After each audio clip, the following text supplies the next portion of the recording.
नमस्कार, मी राजेंद्र ओंजे.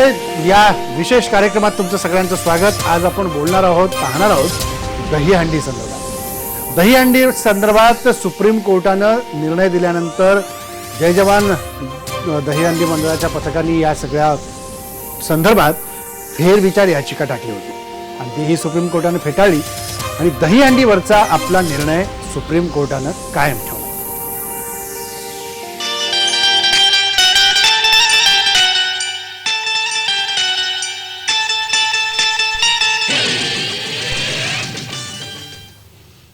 दहीहंडीवरचा आपला निर्णय सुप्रीम कोर्टानं कायम ठेवलाय. फेरविचार याचिकेवर आज कोर्टात सुनावणी झाली. त्यात 20 फुटांच्या वर हंडी नको आणि गोविंदा 18 वर्षांपेक्षा जास्त वयाचे हवेत, ह्या अटी कोर्टानं कायम ठेवल्यात. तर दुसरीकडे मनसेनं याबाबत ताठर भूमिका घेतलेली आहे. 9 थर लागणारच, त्याची तयारी करा, कोर्टाचं काय ते मी बघतो, असे बॅनर ठाण्यात लागलेत.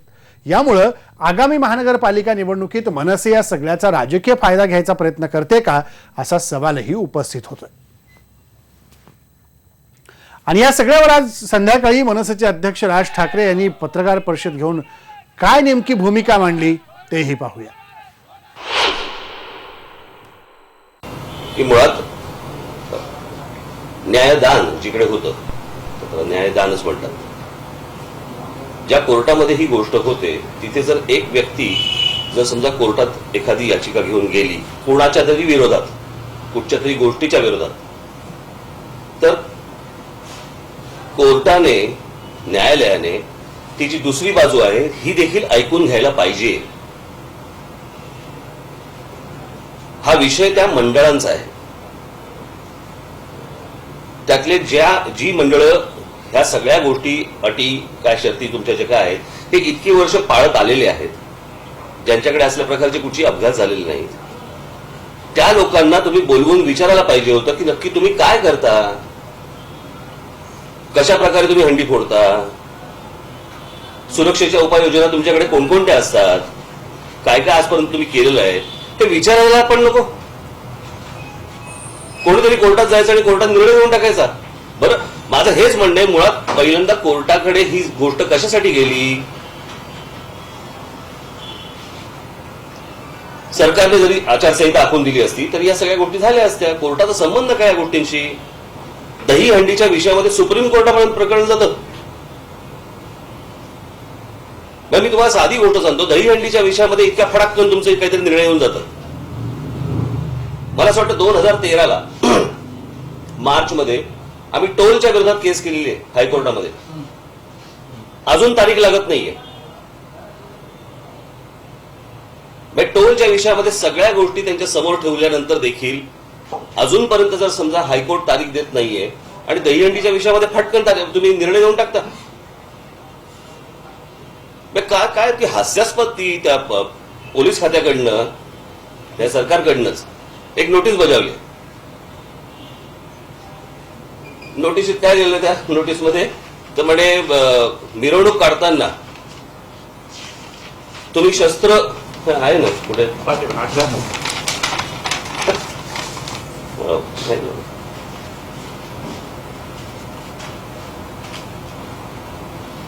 व्यवस्थित नाही आलं. हा, मिरवणुकीत सहभागी होणाऱ्या व्यक्तीने कोणतीही शस्त्रे, उदाहरणार्थ लाठी, तलवारी, अगर क्षेपणास्त्रे, मिसाईल्स इत्यादी वापरण्यास सक्त मनाई आहे. वापरण्यास सक्त मनाई म्हणजे घेऊन आलं तर चालेल.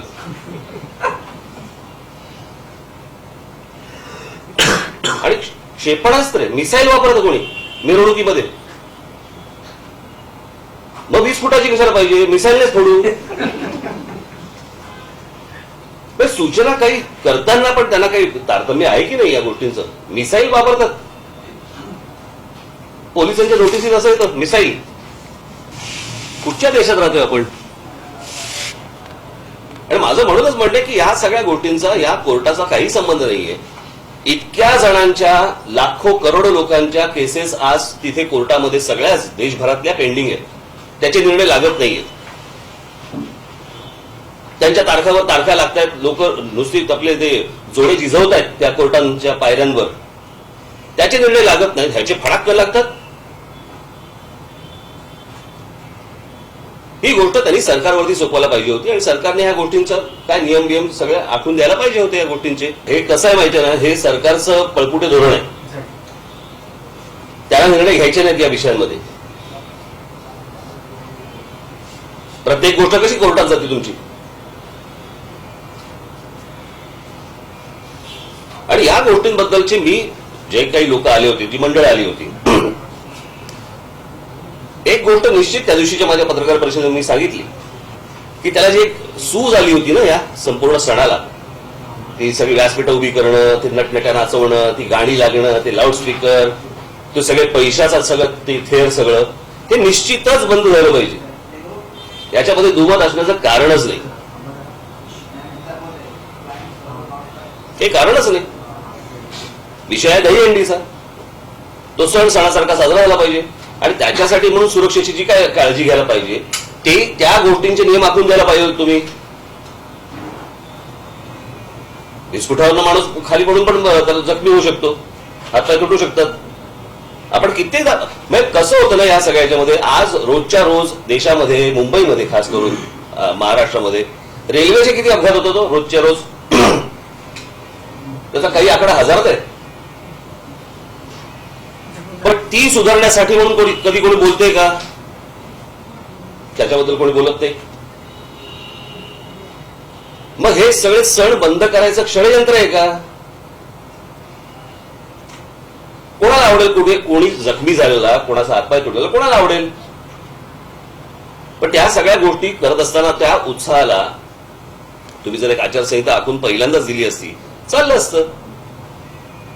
आता हे 8 थराचे मला एक साधी गोष्ट सांगा. आज माझ्यावरती हे सगळे वर्तमानपत्र वगैरे काय काय डोकं फिरल्यावर की जे काय लिहितात ना, अग्रलेख, लेख बीक वगैरे, ती स्पेनची लोक आले होते ना रे. 9 थर आखले होते. त्याच्यानंतर माझ्या मते हे जय जवान 9 थर त्यांनी केले. गिनीज बुकात नाव गेलं.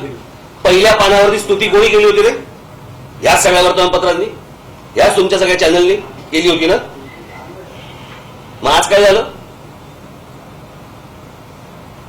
मग गिनीज बुकामध्ये नाव गेल्यावरती तुम्ही स्तुती म्हणून त्यांचे फोटो टाकणार, त्यांची स्तुती करणार. आणि आज फक्त राज ठाकरे या विषयात बोलला म्हणून सगळ्यांनी आजूबाजूने सगळ्यांनी विरोध करायचा.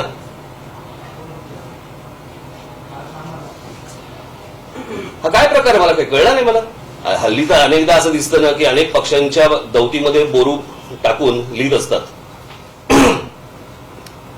मला एक गोष्ट कळत नाही की या सगळ्याच्यात काल ते माझ्याकडे मंडळवाली आले होते, बरोबर, दहीहंडी मंडळाचे लोक. त्यांनी हे मला सांगितलं की बाकीच्या लोकांना, मी म्हटलं तुम्हीच सांगा, हे सगळ्या मंडळांच्या लोकांना तुम्हीच सांगा. ते म्हणतात की ज्या वेळेला ते थर चढतात अपघात होण्याचं चिन्ह कधी असतं किंवा अपघात कधी होतात, तर जो वरती चढतो तो हंडी ज्यावेळेला फोडायला जातो त्यावेळेला त्याचा बॅलन्स जातो. त्याच्यामुळे त्यांनी असं सांगितलं त्या मंडळांनी की त्यांना सांगा की फक्त वरती जाऊन काय ते काय सलाम बिलाम काय करतात ना, सलामी ठोकतात, ती सलामी ठोका आणि मग हंडी खाली आणून फोडा. तर म्हटलं मग तुम्ही मंडळांना सांगा. ही त्यांची सूचना होती, माझी नाही सूचना आहे. त्याच्यामुळे त्यांना जे काही, आता साधी गोष्ट, इथे बाळा अंगावकर बसले, अशी एक मोजकी मंडळ आहेत जी 8 किंवा 9 थराची हंडी लावतात, काय चढतात, ते वरती थर लावतात. ते मी त्याशी काय म्हटलं होतं की ज्यांना सराव नाही, ज्यांचा हा संबंध नाही, त्यांनी 4 थर 5 थर 6 थर एवढंच गोष्ट करावी. आणि हा माझा पक्षाचा विषय नाही, हा दहीहंडीचा विषय, हा सणाचा विषय. आणि म्हणून मी पहिल्यांदा मगाशी जी सुरुवात केली ती की तुम्ही त्या मंडळांना बोलवून घ्यायला पाहिजे होतं आणि त्या मंडळांसाठी एक आचारसंहिता आखून द्यायला पाहिजे होती की 9 थर लावणारी कुठची मंडळं आहेत, 6 थर 8 थर लावणारी कुठची मंडळं आहेत, काय 4 थर लावणारे अजून कुठची आहेत, खाली बसल्या बसल्या कोण फोडणारे आहेत, अशी सगळ्या मंडळांची एक यादी पाहिजे होती तुमच्याकडे. आणि मग त्यांना तुम्ही त्या सूचना द्यायला पाहिजे होत्या. असल्या कोणत्याही गोष्टी, आता मला असं वाटतं ही अजून केस पेंडिंगच आहे ना, बरोबर ना, बरोबर ना, पेंडिंग आहे ना. मग केस पेंडिंग असताना तुम्ही कसले निर्णय देता रे? मग आता जर समजा तुम्ही दिलेलंच आहेत, ह्या गोष्टी सांगितल्या, मग केस पुढे काय चालणार आहे? बाकीच्या ज्या काही गोष्टी या राज्यामध्ये देशामध्ये होत आहेत तिथे लक्ष घाला ना तुम्ही.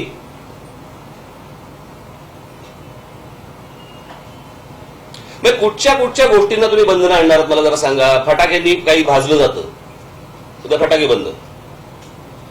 गणपती मिरवणुकीला आपण दरवेळेला वाचतो दुसऱ्या दिवशी की कुठेतरी कुठच्या ठिकाणी बुडून 2 जण गेले, 4 जण गेले, 3 जण गेले, वाचतोच ना दुसऱ्या दिवशी, हो की नाही? मग काय करायचं? मिरवणुका बंद करायच्या. एक एक गोष्टी तुमच्या सणांवरती हे आणतायत. काळजी घेतली पाहिजे, याच्याबद्दल वाद नाही, काळजी घेतलीच पाहिजे.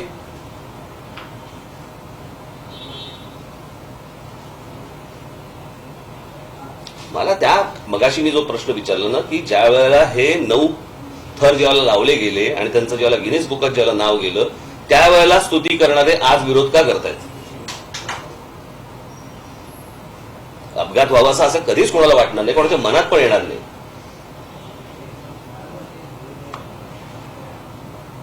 तुमचा मूळ विषय असा आहे की असं कोर्टाने सांगितलंय, तुम्ही तुमची भूमिका काय आहे? दहीहंडी पहिल्यासारखी साजरी होणार. कंटेम्प्ट ऑफ कोर्टची कारवाई होऊ शकते तुमच्यावर आणि मंडळांवरती. तुम्ही अपील केले, तुम्हाला ते भेटले आणि अपील मी केलंय.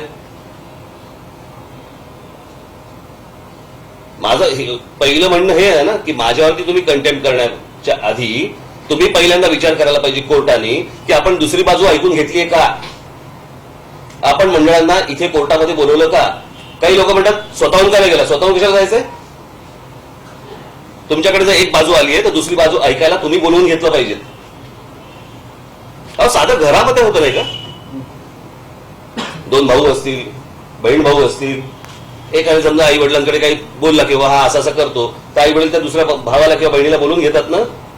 साधं घरातली गोष्ट असते ना आपल्या, तशी आपल्या घरातली गोष्ट आहे. एका व्यक्तीला जर समजा एखादी गोष्ट नाही पटली आणि ती जर समजा कोर्टात गेली तर कोर्टाने दुसऱ्या मंडळामध्ये त्यांच्याबद्दल आहे त्यांना बोलून घ्यायला विचारायला पाहिजे होतं. कसं आहे मग या सगळ्या मंडळांवरती जर समजा उद्या सरकार कारवाई करायला लागले मग हे भडकेल प्रकरण, हे सगळं प्रकरण भडकेल. मग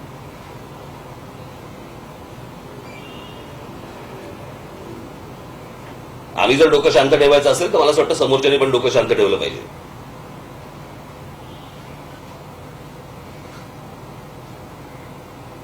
एका विनाकारण काय उकरून काढलेली गोष्ट हा भाग नाहीये. आणि कोणाला हवे हे सगळे उपद्व्याप, कोणाला हवे हे वाद? मी मागे पण तुम्हाला सांगितलं होतं की कोर्टाबद्दल आम्हाला आदर आहे का? हो आदर आहे, पण कोर्टाने पण तसं वागलं पाहिजे ना.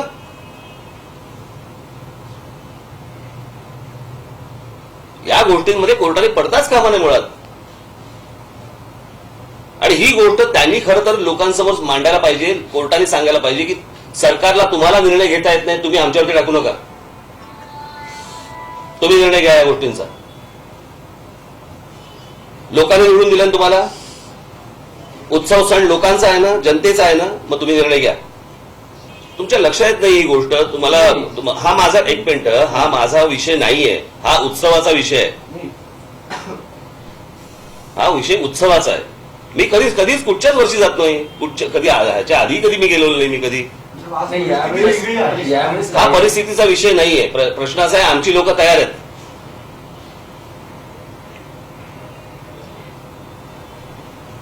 त्या गोष्टी काय करायच्या आणि काय नाही करायच्या ते आमचं आम्ही बघून घेऊ. ब्रेक घेऊ, ब्रेक नंतर परत भेटू.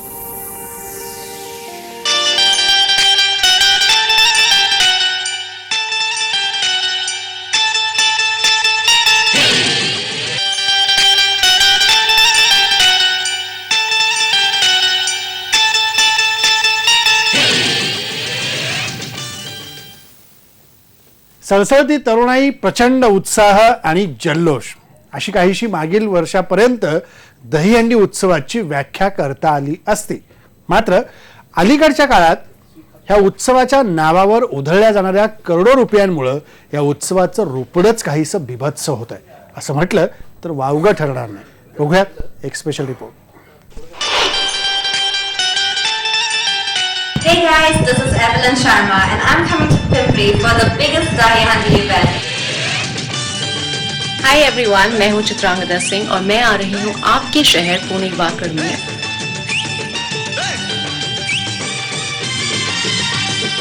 नमस्कार, मैं हूं सोनल चौहान और मैं आ रही हूं पिंपरी चिंचवड की सबसे बड़ी दही हांडी 2016। मैं स्वाति लीमन, मैं आ रही हूँ पिंपरी चिंचवड के सबसे बड़े दही हांडी उत्सव में। नमस्कार, मी रिंकू राजगुरू. भोसरी येथे 25 तारखेला मी येत आहे, तर आपण नक्की भेटूयात. एकट्या पिंपरीतल्या एका दहीहंडी मंडळाच्या उत्सवाला एवढ्या साऱ्या हिरोईन्स येणार आहेत. ही यादी अजूनही लांबलचक आहे बरं. एकट्या पिंपरीतच 70 पेक्षा अधिक सेलिब्रिटी दहीहंडीसाठी हजेरी लावतात. अर्थात यांच्यापैकी नेमक्या किती जणांना दहीहंडीचा नेमका अर्थ माहीत असेल माहीत नाही. पण गर्दी खेचण्यासाठी आजकाल दहीहंडीच्या नावाखाली सर्रासपणे हे असेच मेगा इव्हेंट भरवले जात आहेत. त्यासाठी लाखोंची वर्गणी उकळली जाते.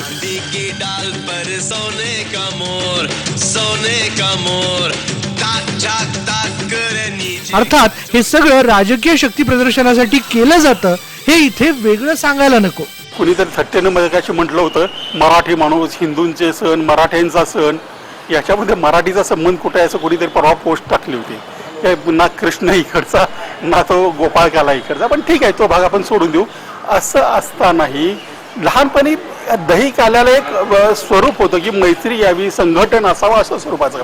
आता ही संघटनाची जागा, या संघटित शक्तीची जागा झुंडशाहीने घेतलेली आहे.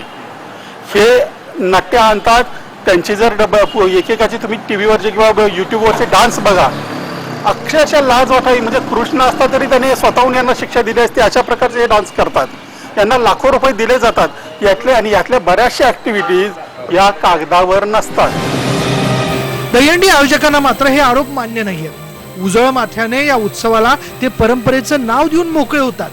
बरं ते जाऊ द्या, दहीहंडी उत्सवासाठी नट्या कशासाठी बोलवतात असं विचारलं तर त्याचं उत्तर ही स्वयंघोषित नेतृत्वाने मोठं गमतीशीर दिलंय. तुम्हीच ऐका हे आयोजक महाशय नेमकं काय म्हणतायत ते. जे लोक आरोप करतायत त्या लोकांनी कधी दहीहंडी किंवा हा खर्च केलेला आहे का? उगाच उठसूट कुणी आरोप करणार की दहीहंडी उत्सव असा होतो विवत्सप्रमाणे.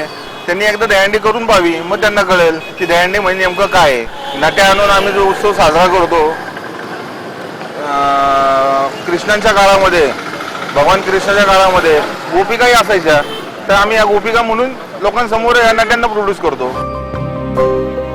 सर्वोच्च न्यायालयाने दहीहंडीच्या उंचीवर मर्यादा आणलेली असली तरी सांस्कृतिक महोत्सवाच्या आडून चालणाऱ्या इव्हेंट बाजीला आणि राजकीय शक्ती प्रदर्शनाला नेमकं कोण आणि कसं आवर घालणार हा प्रश्नच आहे. म्हणूनच सुप्रीम कोर्टाने दहीहंडीच्या उंचीवर मर्यादा घालण्यासोबतच या उत्सवाच्या नावाखाली चालणाऱ्या नंग्या नाचावरही भाष्य केलं असतं तर सामान्यांना नक्कीच बरं वाटलं असतं. गोविंद वाकडे, IBN लोकमत, पिंपरी चिंचवड. नंतर विशेष कार्यक्रम इथंच थांबू. फक्त IBN लोकमत.